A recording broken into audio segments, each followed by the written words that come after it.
professional golfers. Topical. Topical.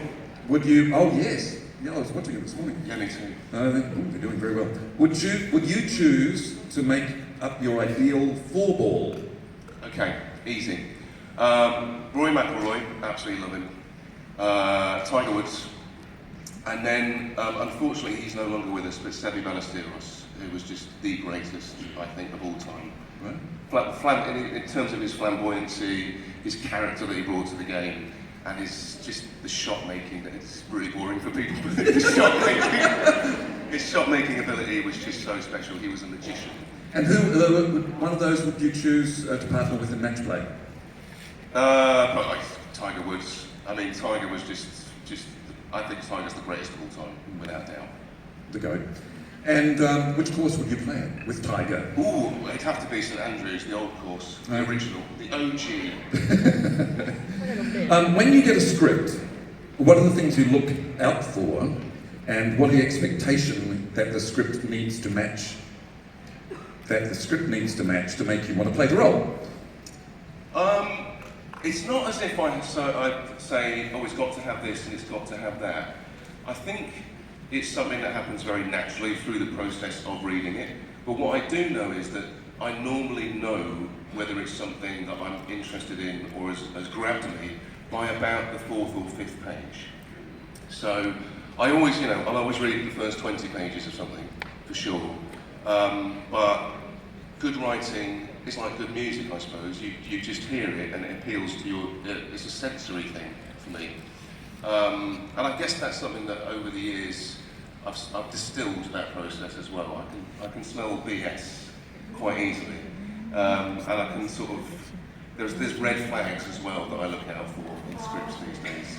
But I also, I love comedy, and it doesn't have to be out and out comedy, but the ability to have some levity within the script, even if it's a dramatic script, is something that certainly always appeals to me. And then, it's an instinctive thing, I suppose.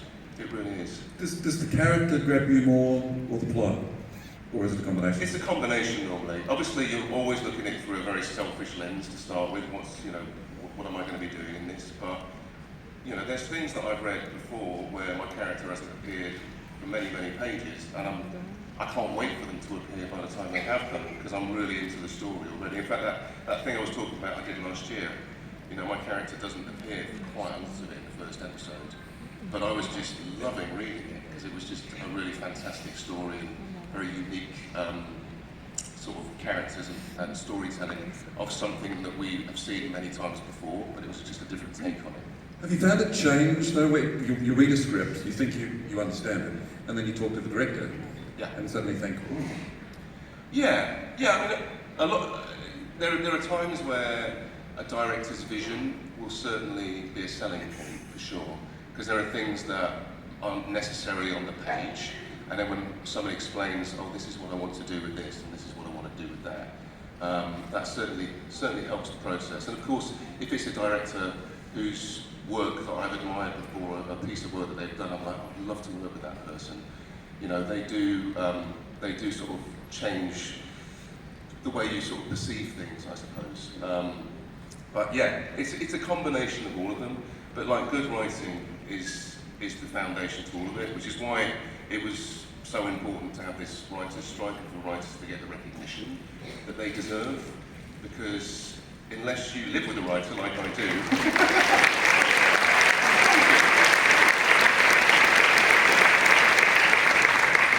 living with a writer, I've realised how hard they work and how much stuff is done before we even get to our part of the process.